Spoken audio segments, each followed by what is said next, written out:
What's going on, Packers fans? Aaron Nagler here with Cheesehead TV, ready to talk some football with my good friend, Andy Herman. Andy, I didn't get a chance to talk to you after the Rams game, though I did see you before the Rams game, but really excited to get to talk after this big win down in Miami. How the hell are you, man? I'm doing great, man. Yeah, it was a weird game. They go down 2010. It was like a microcosm of the entire season. You think they're not going to pull things off, and then all of a sudden they pull a full Undertaker, rise from the dead, sit up, and here we are.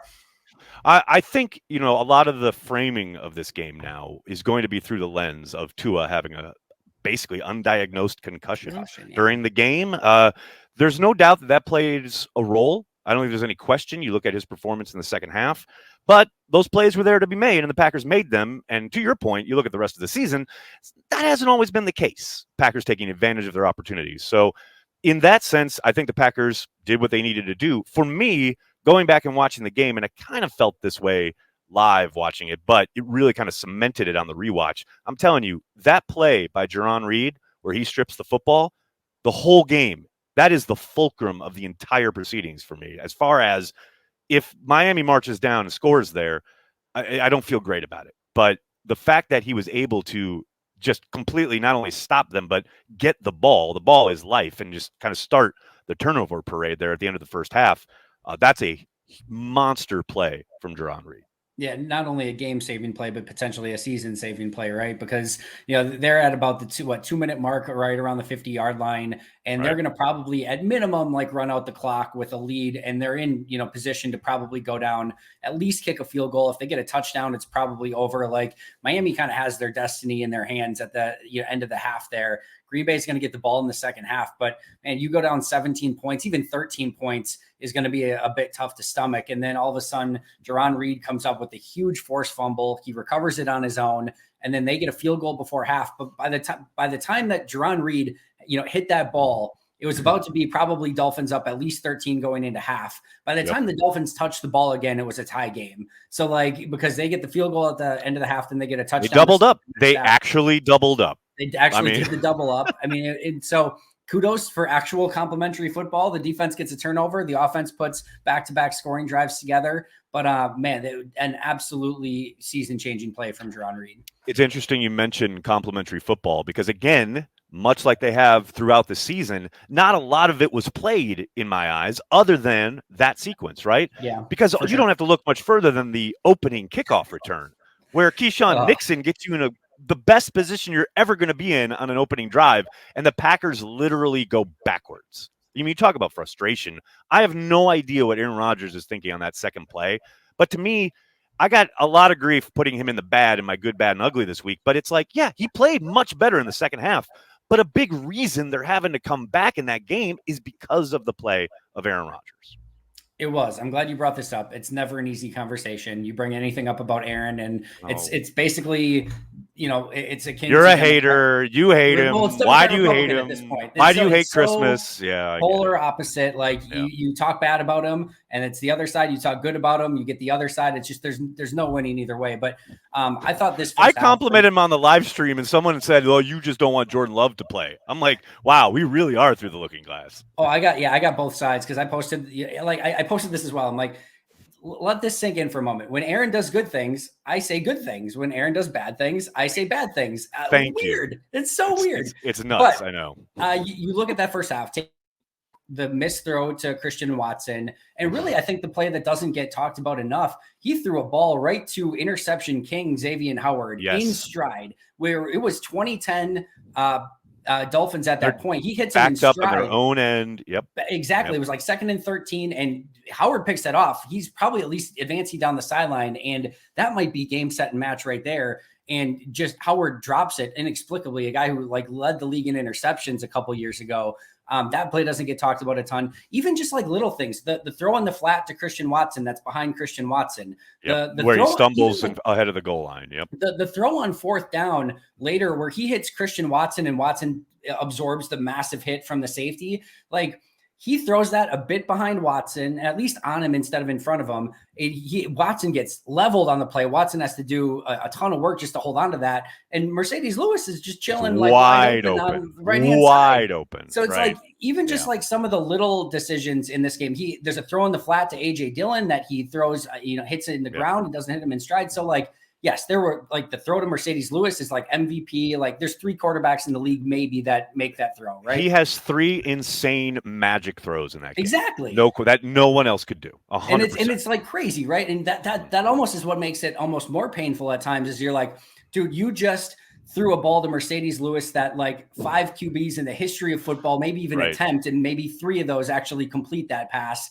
And then like there's a throw to like AJ Dillon in the flat, and we can't even come close to that. Like that's the stuff that's just like it's weird. Well, and what's frustrating and interesting for me going back and watching the game is like when they finally get to a place where they gotta have it, right? And they have to run the offense, and he's playing in rhythm. Yep. He's really good. Like there's a pass that he hits Aaron Jones out of the backfield where he perfectly places it within Jones's momentum as a runner out of the backfield, so he doesn't have to break stride, so he doesn't have to change up, he doesn't have to twist. It's like an extended handoff, essentially. And that is the Aaron Rodgers that I think we've gotten very used to and has won MVPs, etc. But it took until basically late in the third quarter for that guy to arrive.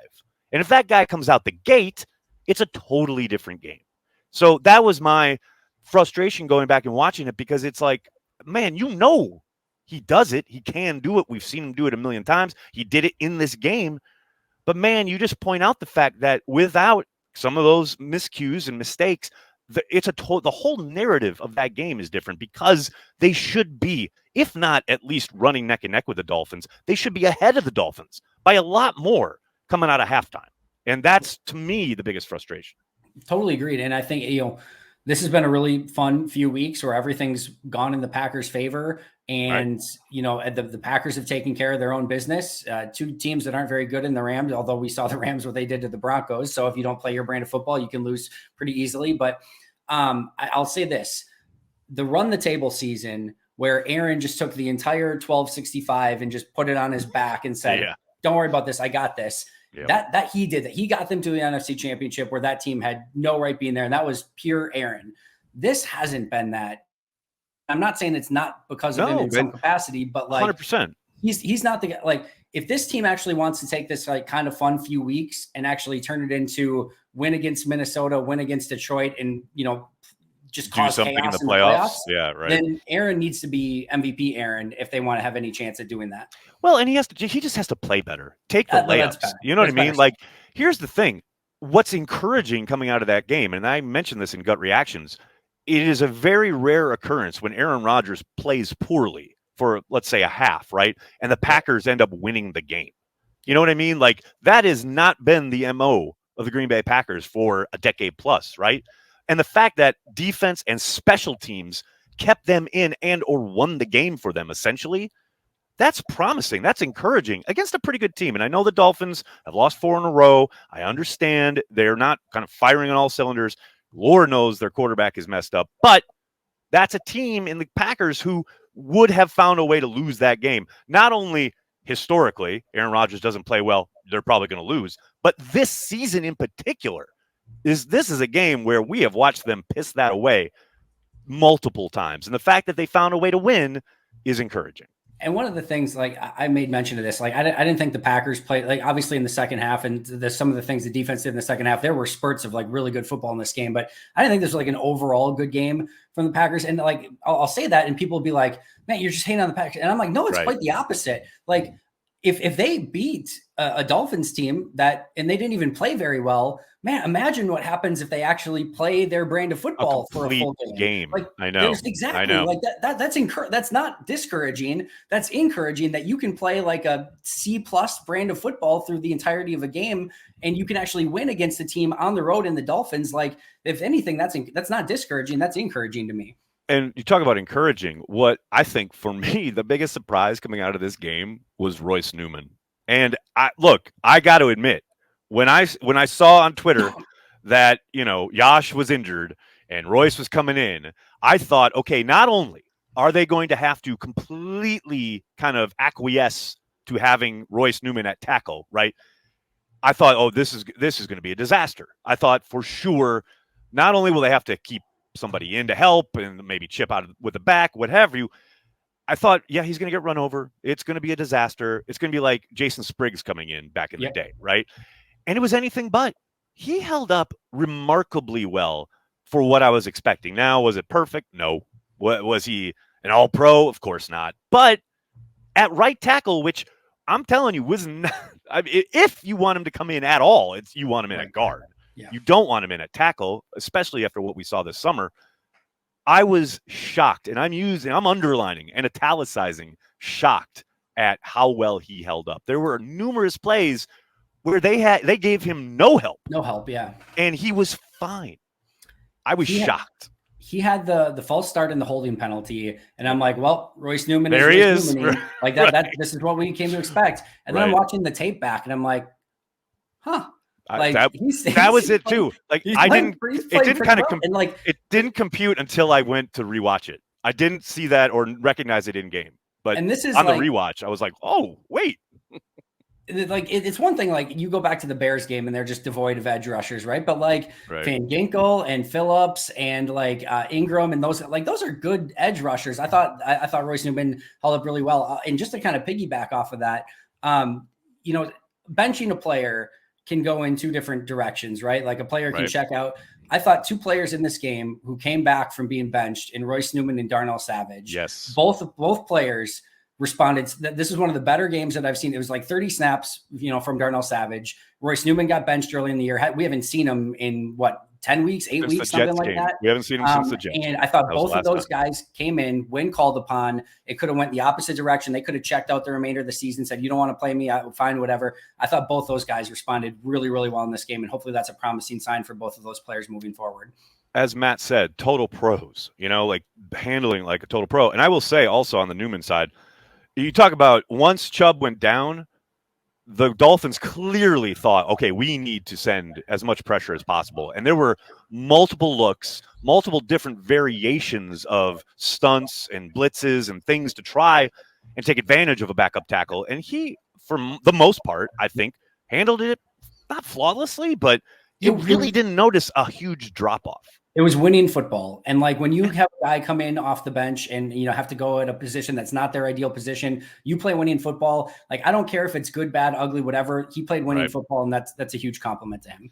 Absolutely. And then the other guy who got some time due to injury was Devonte Wyatt.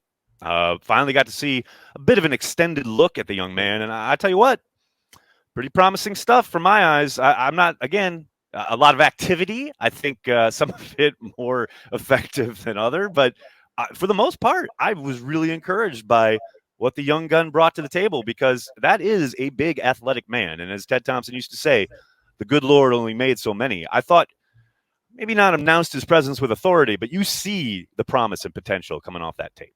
He just needs to play more, right? Like there's just too much there. And it's not perfect. The technique still needs work. We've talked about it in the past, but like, I don't care. He's just too talented. Like there's just like, I get it because, from a technique standpoint, like you don't want a guy that's getting doubled and pushed off the ball, or, he ends up on the ground a couple times. And like those things you just really don't want to see. You want the front of your defense to hold up as much as possible because it's the foundation of your defense, and one piece crumbles and it just, causes, but like the dude's just too talented and he's going to learn from those mistakes. And as we've talked about in the past, the hustle and the heart and the intensity is there. There's a couple more plays in this game where he's racing down the field, making tackles with energy. Like he's too talented and he has too much heart and passion, and they just need guys like that on defense. I love what he brings to the table. It's not perfect yet, but it's going to keep getting better. I mean, you talk about another guy who was thrust into not extended action, but significant action, I'd say, given what he helped produce. Patrick Taylor, man, this cat, all he does is his job. Whether it's on special teams, whether it's from scrimmage, I don't care if he's got the ball as a ball carrier, if he's taking that kind of shallow crosser. That's a concept we saw with Tunyon last year. Whether he's picking up the blitz on the throw to Big Dog, all he does is his job.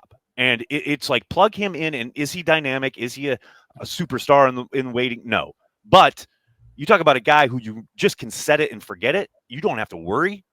I mean, I love this kid, and I love that he's finally signed to the 53 and that he, basically gets to show why he's valuable in this game.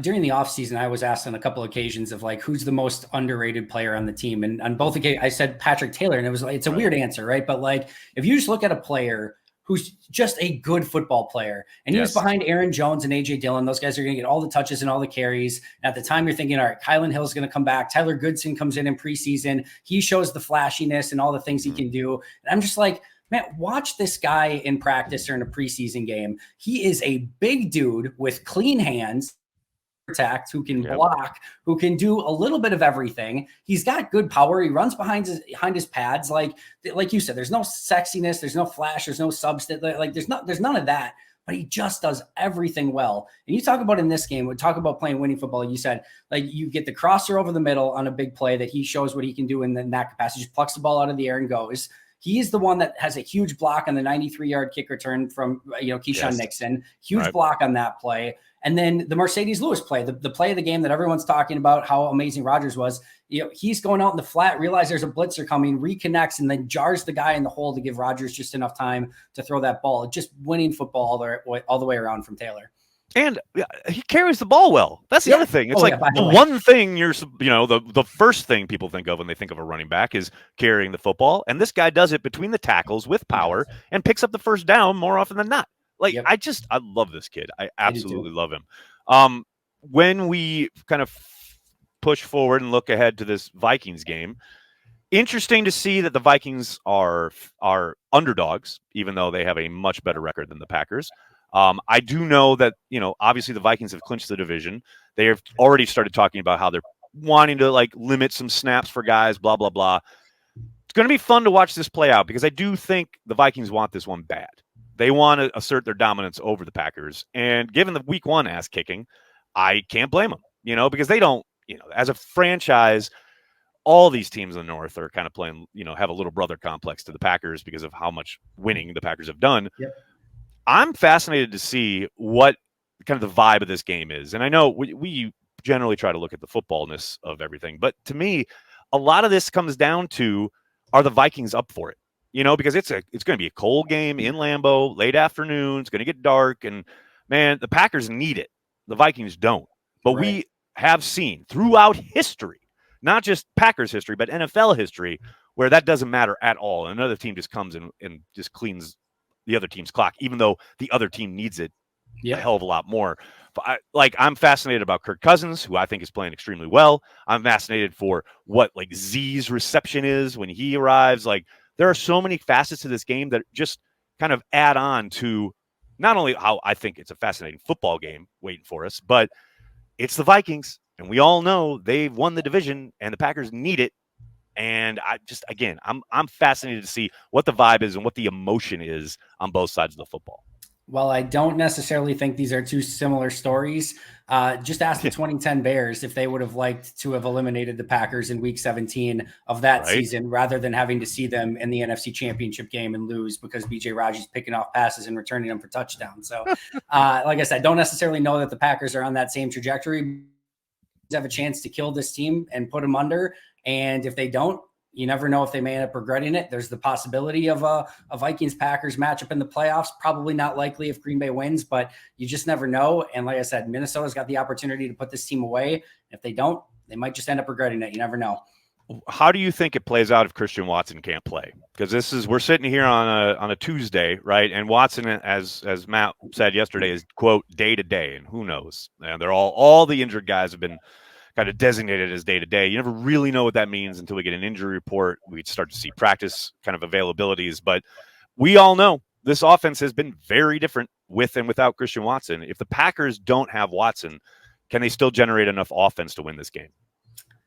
I think they can, but it certainly becomes a lot harder, right? And I think the two questions is A, Watson, and then B, how much can Aaron Jones give you? Because they're clearly just being cautious with him to some extent, not giving him a lion's share of the carries.